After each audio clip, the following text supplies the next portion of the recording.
and welcome back to Incredible Inverts and Other Animals with me, Phil. Now today's video is going to be an enclosure build. So finally another enclosure build. This one's a bit of a fun one. Now I actually wanted this video to come out last Wednesday on May the 4th. Might get a bit of an idea as to what style of enclosure I'm building here. But unfortunately it wasn't quite ready in time. I came with the idea a little bit too late, and basically yeah, it just wasn't going to happen in time, and don't want to rush these sort of things. And so I want to make sure that you are actually sort of happy with it, and I am. It's the first time using a certain product I've never used before, and so I have to get sort of the idea here. But yeah, we'll take a look at it. This is my Star Wars The Mandalorian enclosure. Let's take a look. Okay, so for this build I'll be using this Exoterra 30 by 30 by 30. It's one I've just had lying around for a while, been thinking what to do with it. I've got some polystyrene that I did carve out ages ago that fits in here, so I'm going to use that as the background, and then put some I've got sort of a moulding substrate type thing to use as a background, so the carving is not really going to be sort of essential. It was kind of practice ages ago, but rather than just chucking the polystyrene in the bin, I'm going to use it and stuff, so like I say, it fits in it perfectly. As I do this, I'm going to use my trusty HA6 silicone.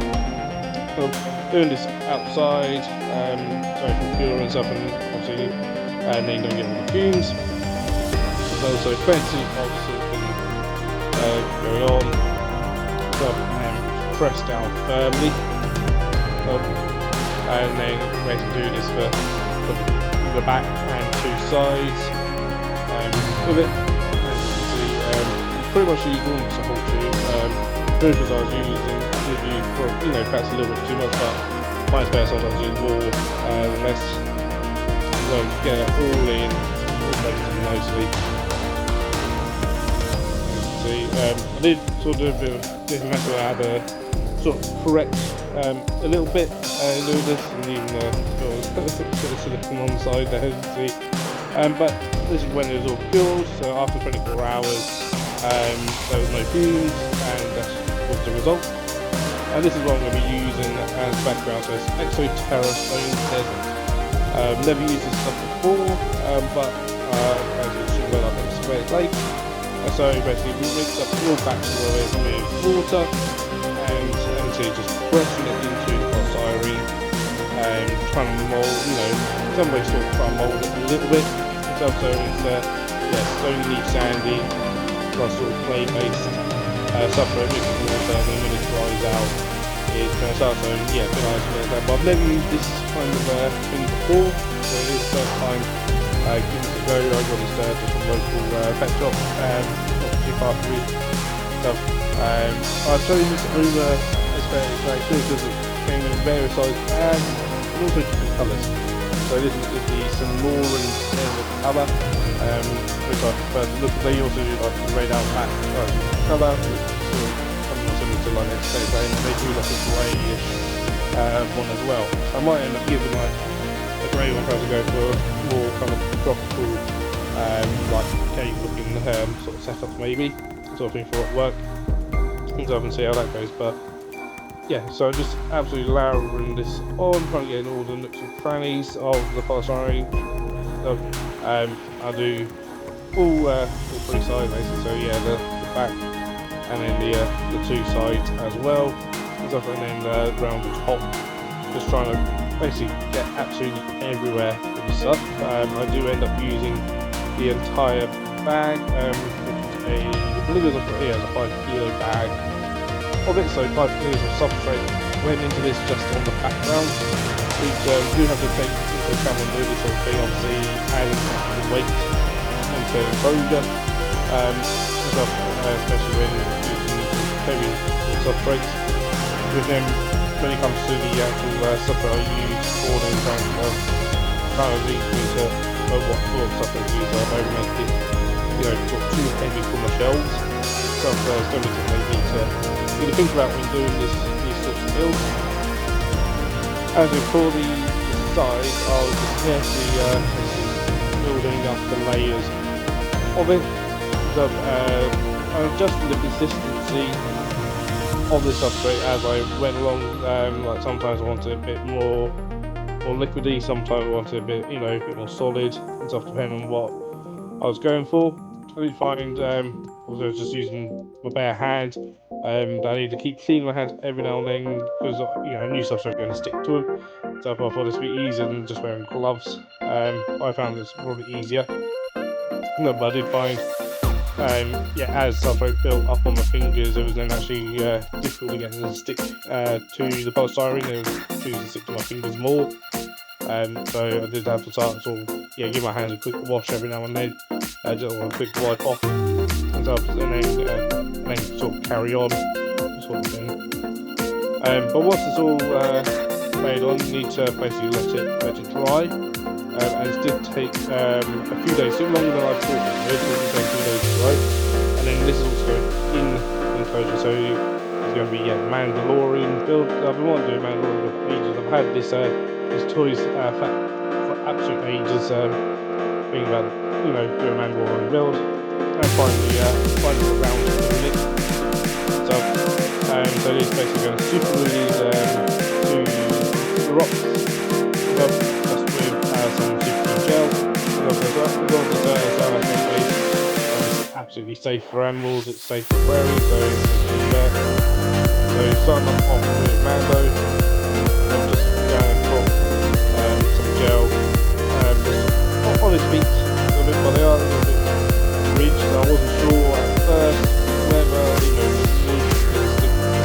the rock attitude, but just wanted a nice super gel. The gel is slightly better just because it's thicker. So just one closer, but again, regular super glue burners are cyanide based. And then literally push that down, press down, and hold in place for a bit. I'm going to you know, try and get that contact on. So it wasn't quite there yet, so again, just hold a bit longer.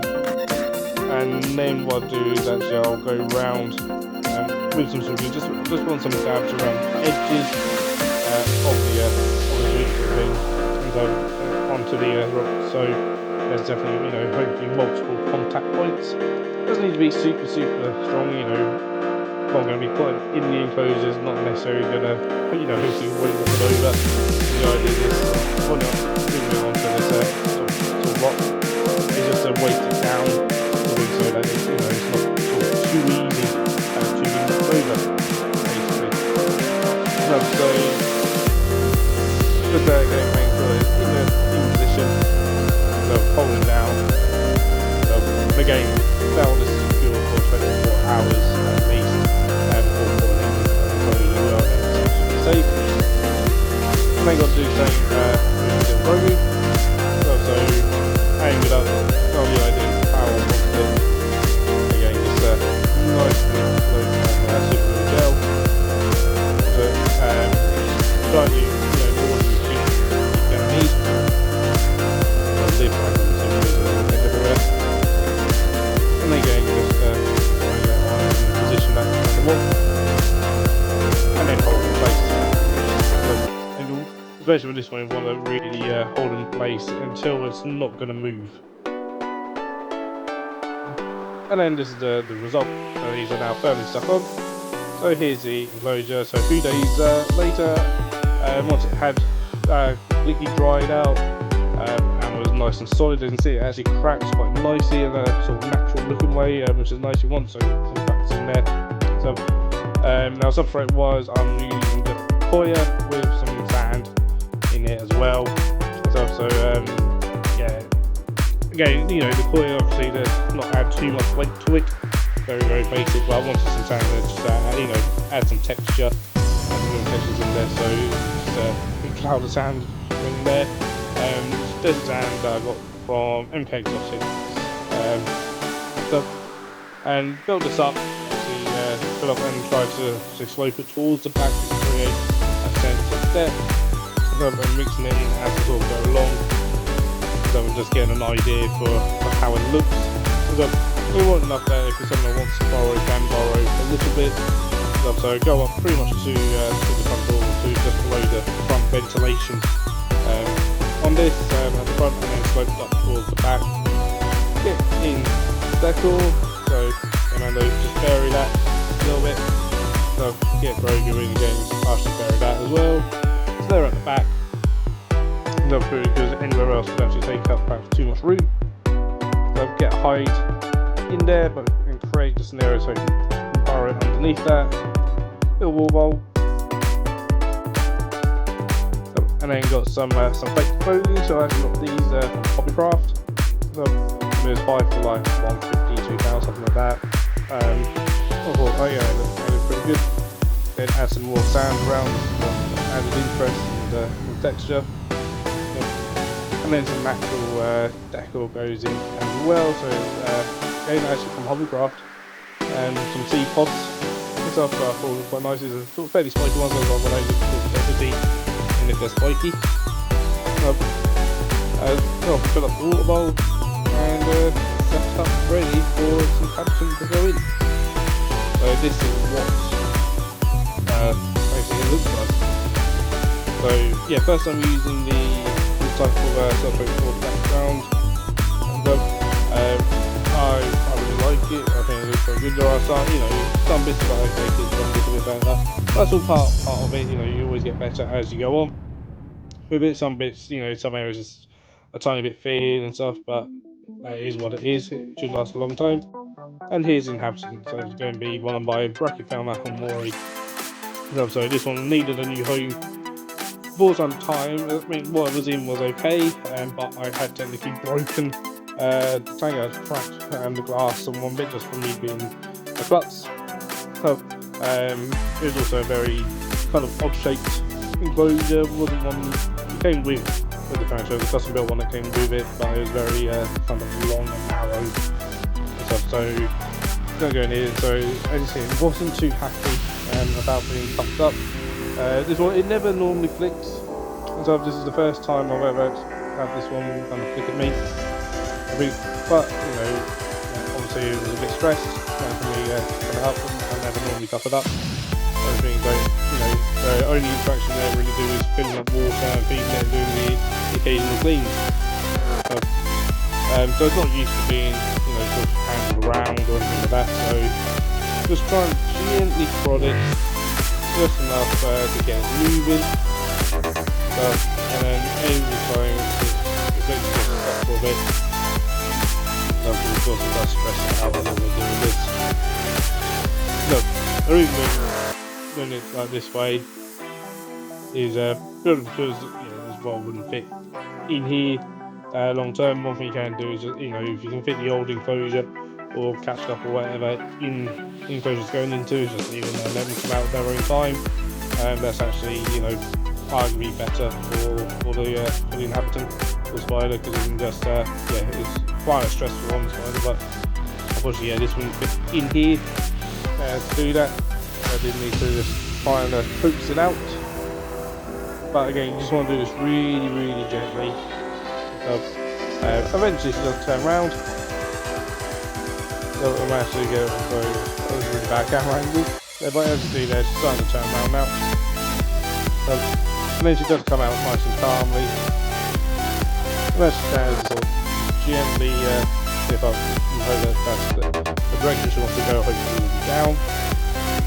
To get onto the substrate. Once it fills, back on the substrate, she'll just tend to then start walking, fairly slowly onto it until she's